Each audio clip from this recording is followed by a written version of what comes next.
Be back on the floor tomorrow night against the Utah Jazz, but they won't have Kevin Durant available for them. Durant is facing a 7-day quarantine after it was learned that he was exposed to another person who has tested positive for COVID-19. If he continues to test negative, the quarantine will only last 7 days, and he'll be available for a game on January 12th against the Denver Nuggets. That means he'll miss 4 games between now and then. That's assuming he continues to test negative for COVID. But this is a Nets team that is 3-4, B. And, I was watching them last night, and it occurred to me that there's sort of a waiting to send up the bat signal for Kevin Durant, Kyrie Irving kind of vibe going on there. The defense is not real consistent. This is going to be a team, if they're a contender, that's going to have to learn to play full games and play beyond just big shots from those 2 stars down the stretch. Yeah, it's a consistent theme with me. When I start talking about the NBA early this year, all these teams are learning on the fly.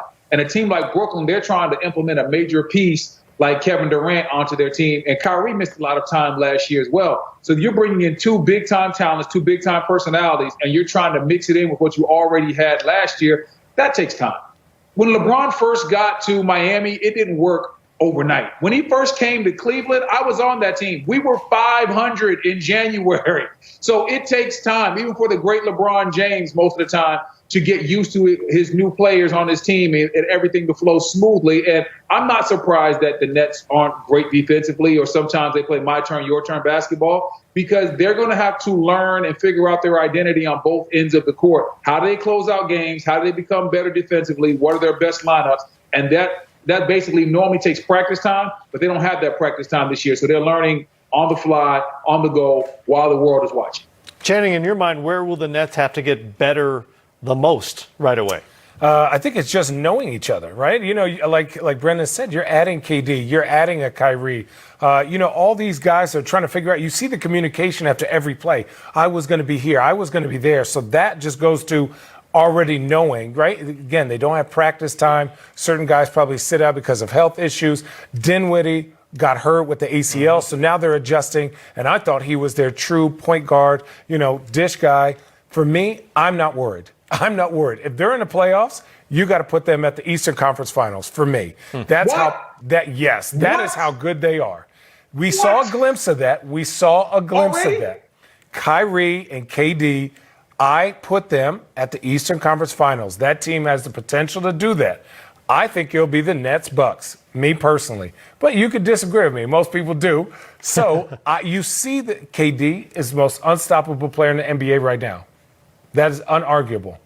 Well, now I could probably say Steph with that too. But you're arguing with yourself now. They just need to get better on defense, which is going to happen over time. Defense is the last thing that clicks for most new teams. Well, I do think that they're a better playoff team than they'll be a regular season team, in part because even without the COVID issues, I figured Durant and Kyrie would end up missing time over the course of the season, either with minor injuries or just out of caution because of their injury history.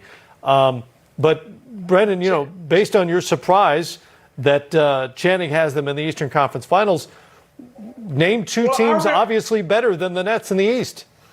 I can name a lot of teams that are obviously better. Obviously better in the East. That have continuity. Yeah, I can name maybe a team like the Boston Celtics, maybe a team that went to the finals last year like the Miami Heat, maybe a team that's playing well this year with new leadership, the Philadelphia 76ers, who just happen to be the number 1 team in the Eastern Conference. I hear a lot of maybes. I'm not saying yeah, and listen, and there's maybes with the Nets as well. Totally. Remember the first game of the season when the Nets were balling, everybody, it's a foregone conclusion. It's the Nets and the Lakers. And then guess what? They just got rocked by the Wizards last night. So I'm saying they got gently put to sleep. They didn't get rocked.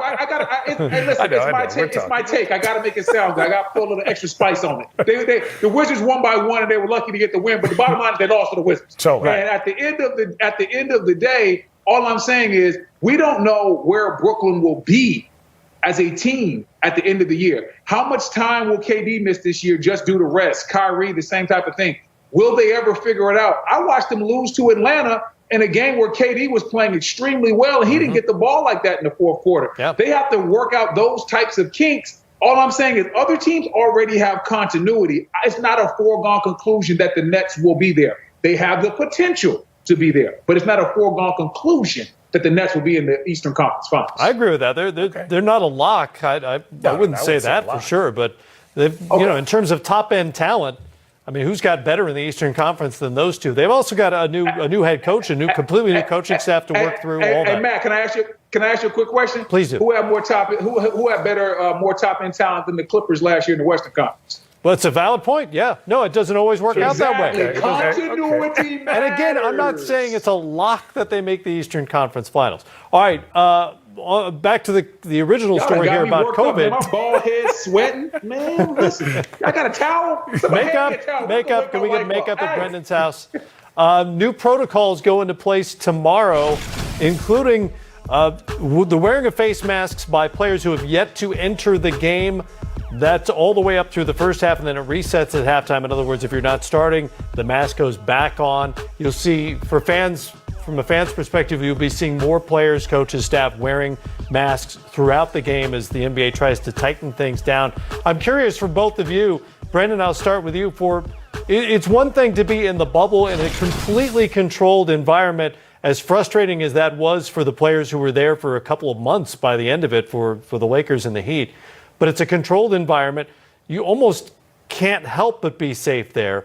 It's a little different when you're on the road and you're in hotels and you're in planes traveling around the country. What do you think this experience is like for these guys? Man, this is something that no one's ever experienced. So I can't say what it's like, but I will say that it has to be challenging. It has to be frustrating. It has to be scary, because all it takes is one guy to be reckless.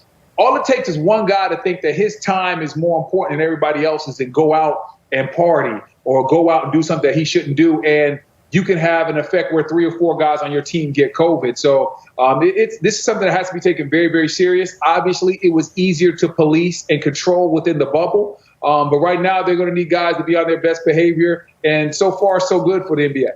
I think for me, in the bubble, you just had to take care of yourself, right? And now you're taking care of your wife, your family, your chef, your trainer, your masseuse, like whatever you need, whatever's in your personal bubble, they all have to follow by your strict rules for the safety of not only yourself and your family, but for the team and then the training staff and everybody. So for me, making your bubble, your personal bubble strict so that, everyone's being safe. And even if somebody goes to the grocery store, let's say your aunt or uncle visits, are they quarantining for 2 weeks before they come see you? What are the rules? Like, I just flew from Portland to Atlanta, and the rules in Portland are a lot more strict than Atlanta. So understanding the rules of the different cities and the different dangers that are out there, if you're just being safe, put your team, put the wins ahead of going out to a bar or doing something reckless, like not wearing your mask indoors.